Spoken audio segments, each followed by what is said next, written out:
Hello everyone, this is Upendra. तो अभी क्या हुआ कि व्हाट्सअप का जो ग्रुप था उसको मैंने डिलीट कर दिया है कुछ पर्सनल रीज़न के चलते। कुछ जो फेलो मेंबर्स थे तो उनके द्वारा शिकायत आ रही थी। तो जिस पर्पज़ के लिए वो बनाया गया था तो कुछ उसका मिसयूज़ कर रहे थे, तो ये सब चीज़ें अच्छी नहीं लगती हैं। तो इसके चलते मैंने क्या किया है कि व्हाट्सअप का जो ग्रुप था उसको मैंने डिलीट कर दिया है।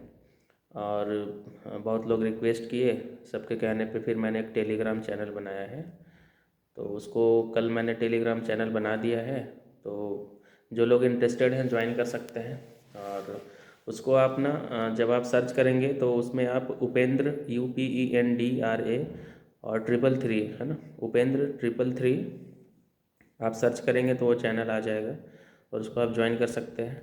मेरे ख्याल से 350 के आसपास एक दिन के अंदर में ही लोग, मेरे ख्याल से 10-12 घंटा के अंदर में लोग जुड़ चुके हैं।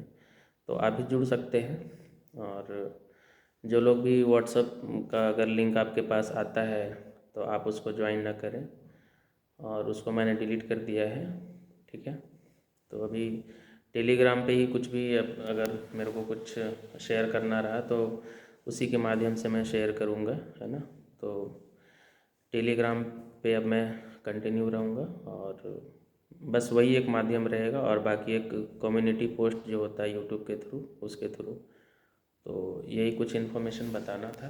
और बाकी अभी जो डेट है 17 मार्च को लेकर के, तो होपफुली डेट एक्सटेंड होना चाहिए। I am not very sure, but क्या है कि एक अंदाज़ा इस बेसिस पे लगाया जा सकता है कि उसमें लिखा गया था कि 5 बजे तक ही रजिस्ट्रेशन होंगे, है ना, 29 फरवरी जो है। लेकिन अभी मैं जब बना रहा हूँ वीडियो तो रात के काफ़ी लेट हो चुके हैं, है ना, 11 साढ़े 11 बज चुका है। और अभी भी लिंक जो है वो खुल रहा है। और अभी मैं सोने से पहले एक बार 12 बजे के बाद, यानी कि 1 मार्च के डेट में मैं रजिस्ट्रेशन का लिंक जो है मैं उसको ओपन करके देखूँगा, तो उससे ये श्योर हो जाएगा कि डेट एक्सटेंड होने वाला है फॉर्म भरने का। तो कुछ भी डेट बढ़ता है तो तैयारी के लिए थोड़ा और वक्त मिल जाएगा, और कुछ अगर वक्त बढ़ता है, वक्त मिलता है, तो तैयारी के लिए वो सही चीज़ माना जाएगा। और इतना जल्दीबाजी में एग्ज़ाम भी नहीं लेना चाहिए, जहाँ तक मेरा ओपिनियन है। क्योंकि हमेशा लेवल प्लेइंग फील्ड जो है, जो होता है वो होना चाहिए। और जो लोग भी फ्रेशर्स कुछ ऐड हुए होंगे इस एग्ज़ाम के लिए, तो उनके साथ नाइंसाफ़ी है। तो इनफैक्ट जो लोग एक्सपीरियंस्ड भी हैं ना, जो 2 बार एग्ज़ाम दे चुके हैं, और बिना कैलेंडर के इस तरह से अचानक से एग्ज़ाम का डेट आ जाने से उनको भी प्रॉब्लम हो सकती है ना। हो सकता है वो कॉम्परेटिवली थोड़ा सा एडवांटेज ले सकते हैं कुछ कुछ सेक्शन में, है ना, बट उनको भी पढ़ने के लिए समय चाहिए होता है।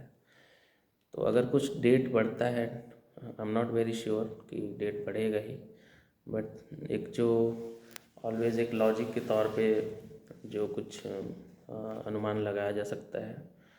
तो अगर डेट एक्सटेंड नहीं करना होता तो 5 बजे के बाद वो रजिस्ट्रेशन एक्सपायर हो जाना चाहिए था, वो रजिस्ट्रेशन का लिंक ओपन नहीं होना चाहिए था। बट ये हो रहा है तो उस आधार पे थोड़ा सा कहा जा सकता है कि कहीं डेट एक्सटेंड हो। बाकी आप इसको सच ना माने, एक बस जो एक लॉजिकल कैलकुलेशन होता है उसके आधार पे मैं अपना ओपिनियन बता रहा हूँ। और उम्मीद करता हूँ कि आप सबकी पढ़ाई अच्छे से चल रही होगी।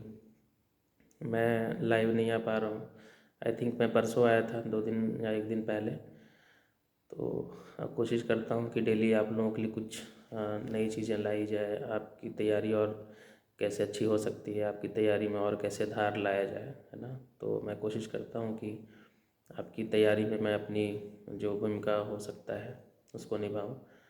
तो अभी चाहे वो मिसलेनियस हो या फिर डेट बढ़ता है, तो कुछ कोटा वगैरह के बारे में सोच रहा हूँ कि कुछ आप लोगों के लिए गाइडेंस प्रोग्राम लाया जाए। और फ़िलहाल अभी आप लोग जो स्कोरिंग एरिया है आप उस पर ध्यान देंगे, जैसे कि झारखंड में जो डिजास्टर मैनेजमेंट है ना, आपदा प्रबंधन, शासन व्यवस्था, फॉरेस्ट मैनेजमेंट, है ना, फिर आपका जो खेल कूद हो गया, फिर साहित्य वाला पार्ट है, फिर शिक्षण संस्थान है ना। तो यहाँ से बहुत अच्छे मार्क्स आप गेन कर सकते हैं। तो यहाँ पे आप ज़्यादा फोकस्ड रहेंगे। और पेपर 1 में current affairs, miscellaneous, polity, good governance, geography, history, ये सब आपका स्कोरिंग एरिया है। 10 क्वेश्चंस आप ऑलरेडी, झारखंड आप अच्छे से पढ़ रहे होंगे तो 10 क्वेश्चंस आप लीड कर पाएंगे वहाँ से। बाकी कमेंट्स में बहुत सारे प्रश्न आ रहे हैं, और पर्सनली भी कुछ लोगों के पास नंबर है तो मैसेज करते हैं कि बजट और सर्वे को कैसे पढ़ना है। तो एक दिन मैं इस पे अभी लाइव आकर के बता दूंगा कि बजट सर्वे को कैसे पढ़ना होता है। बेसिकली जब आप बजट सर्वे पढ़ रहे होते हैं ना, तो ज़रूरी ये होता है कि उसमें छोड़ा क्या जाए। सबसे इम्पॉर्टेंट होता है उसमें छोड़ना, क्योंकि there are some you know particular area you need to read them, you need to study them. Okay, तो बहुत ज़्यादा उसमें पढ़ने की ज़रूरत नहीं होती है। ये तो अपने आप में ही वो एक बहुत बड़ा गवर्नमेंट का डॉक्यूमेंट होता है, but still you have to study some of the area which are very very important, है ना, फॉर एग्जामिनेशन। तो उसके लिए भी मैं बता दूंगा बेसिकली उसके लिए क्या करना होता है ना। बस जो भी मैं लाइव में आकर के मैंने आपको बताया है, आप उस पर थोड़ा सा फोकस्ड रहेंगे, उसको आप अच्छे से करेंगे। मैंने कोशिश की है कि आपको अच्छे से अच्छे गाइडेंस दे करके आपका जो मार्क्स जो भी आ रहा होगा उसमें कैसे 20% 30% की बढ़ोतरी हो आपके मार्क्स में, है ना। और ये तो सिर्फ अभी प्रीलिम्स की शुरुआत है ना। अभी मेंस के लिए मैं बहुत आपको आइडिया देने वाला हूँ कि मेंस में कैसे बैरियर को पार करना है, क्योंकि writing for civil services examination is considered one of the challenging job, बहुत कठिन होता है आंसर लिखना। ऐसा एक भ्रांति बनाया गया है, ऐसा एक डर फैलाया गया है। But in my opinion answer writing is not a very big task if you go through some certain practices, है ना। थोड़ा सा आप राइटिंग एबिलिटी डेवलप कर लें, थोड़ा सा रीडिंग एबिलिटी डेवलप कर लें तो बहुत बड़ा हर्डल नहीं है ना। आंसर राइटिंग के लेवल पे भी आप अच्छा कर पाएंगे, है ना। कुछ और चीज़ें हैं जो आपके कमेंट के माध्यम से मेरे को जानने को मिलते हैं, तो मैं बारी बारी से उन पे कोशिश करूँगा। जब भी समय मिलता है तो उस पर मैं कुछ वीडियोस बनाऊँ, है ना। एक फिक्स टाइम रहता है कि इस टाइम में जब लाइव आता हूँ तो अच्छे खासे लोग जुड़ते हैं, तो वो ज़्यादा सही रहता है। थोड़ा सा इंटरेक्शन सेशन रहता है तो अच्छा लगता है ना। बाकी मैं अभी ऐसे ही कुछ कुछ पढ़ रहा था तो मेरे दिमाग में आया कि चलो आप लोगों के साथ ये चीज़ शेयर कर लिया जाए कि जो व्हाट्सअप जो ग्रुप था उसको मैंने डिलीट कर दिया है, और टेलीग्राम पे बाकी आप लोग मेरे से जुड़ सकते हैं। और बाकी पेपर 1 और पेपर 2 के लिए, प्रीलिम्स के लिए गाइडेंस लगातार जारी रहेगा। और मेंस में आपको जीएस के लेवल पे क्या पढ़ना है, कैसे पढ़ना है, और स्पेशली खोटा अच्छे से आप लोगों को गाइड करने वाला हूँ, है ना। क्योंकि खोटा में मेरा 108 मार्क्स है ना, बिना कोई कोचिंग का, बिना कोई टेस्ट का मैंने एक सिंगल टेस्ट तक नहीं लिखा था, है ना, खोटा का। डायरेक्टली मैंने एग्ज़ामिनेशन हॉल में ही खोटा को लिखा है। तो आई नो कि आप कैसे उसको हैंडल कर सकते हैं। वो भी मैंने प्रीलिम्स के बाद ही खोटा पढ़ना स्टार्ट किया था, ठीक है। So that is the reason I always recommend to opt खोटा as an optional language paper, okay, because it is very scoring paper, as well as you can finish it or you can revise it in very short period of time, just because of very, you can say, less syllabus as compared to other subjects, okay. And also the availability of sources are quite different in case of Khorta, okay. इसलिए खोटा लेना ज़रूरी हो जाता है। I have recommended many times that you must go with खोटा, so that is the reason. Okay, मैंने experience किया है। क्योंकि क्या है ना कि जो जीएस आपको ऑलरेडी इतने ज़्यादा सिलेबस है, मेंस में 4 जीएस पढ़ने हैं आपको, उसमें भी मतलब सेक्शन वाइज अलग अलग सब्जेक्ट्स पढ़ने हैं। जैसे आप पेपर 1 ले लो आप जीएस का, है ना, यानी कि जीएस पेपर 3 आप बोल सकते हैं, या पेपर 3 जीएस 1 बोल सकते हैं। उसमें हिस्ट्री है, जियोग्राफी है। तो हिस्ट्री में भी सारा तीनों पार्ट, फिर जियोग्राफी में 4 पार्ट 3 पार्ट पढ़ना है, फिर उसमें झारखंड का हिस्ट्री है, झारखंड का जियोग्राफी है, मतलब टोटल 4 पार्ट्स हैं, है ना। उसी तरह से आप जब पेपर 4 में जाएंगे तो इंडियन पॉलिटी है, कॉन्स्टिट्यूशन है, गुड गवर्नेंस है, पवेड है।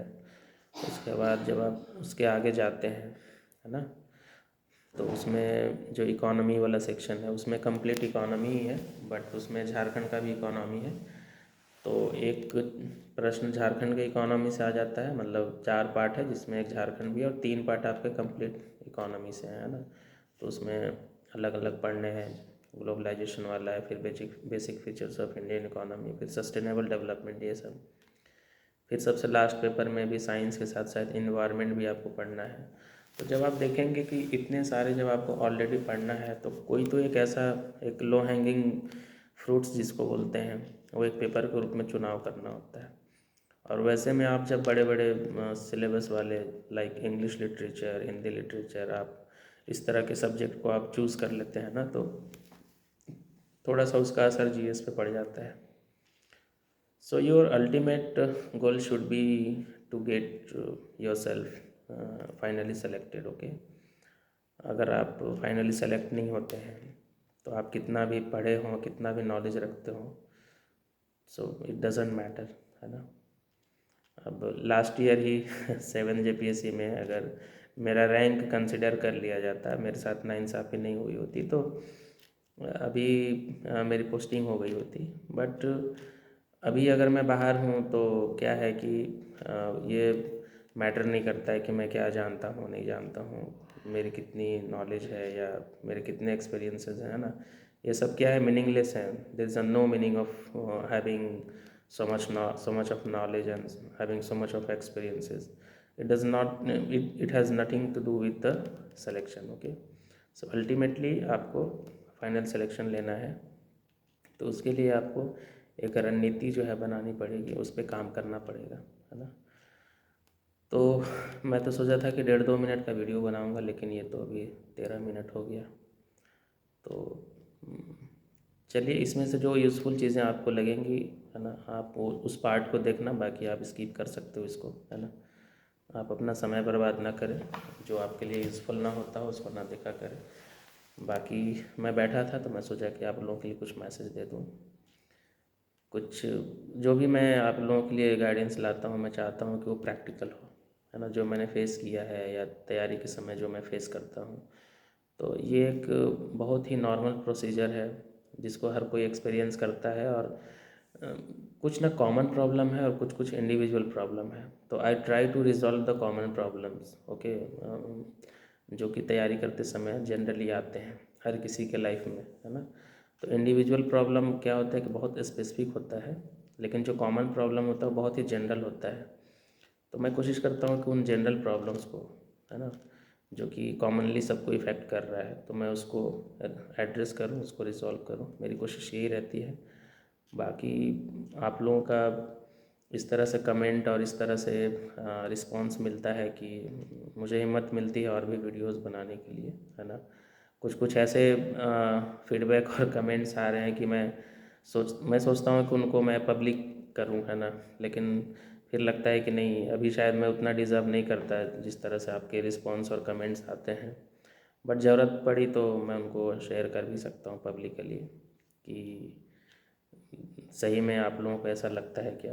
Because I want to know the opinion of other aspirant as well, because if some of the aspirants are giving feedback or giving responses positively, then I just want to know that what kind of thinking or what kind of opinion or what kind of perceptions or what kind of responsiveness is coming in the minds of other aspirants. Okay, तो आप लोगों का comments पढ़ के अच्छा लगता है ना। आप लोगों के कमेंट्स के द्वारा ही पता चलता है कि जो मैं गाइड कर रहा हूँ सही कर रहा हूँ कि नहीं कर रहा हूँ। आप लोगों की समस्याएं सुनने को मिलती है, आप लोगों की परेशानियां जानने को मिलती है कि आप किस तरह की परेशानी से गुजर रहे हैं। ठीक है, तो being an aspirant, being an experienced aspirant, you can say I can understand the pain of the aspirants. Okay, तो इस चीज़ पे थोड़ा सा रहता है।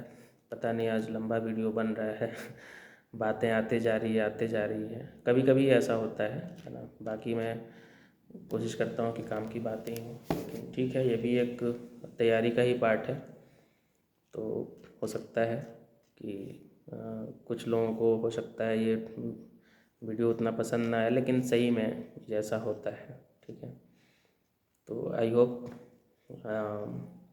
डेट आगे बढ़े, आप लोगों की तैयारी और अच्छी हो, और खासकर मिसेलेनियस पार्ट पे बहुत लोग परेशान हो रहे हैं, तो उस पर मैं कोशिश करूँगा कि मैं कुछ उसमें कंट्रीब्यूट करूँ आप लोगों की परेशानियों को रिज़ॉल्व करने के लिए।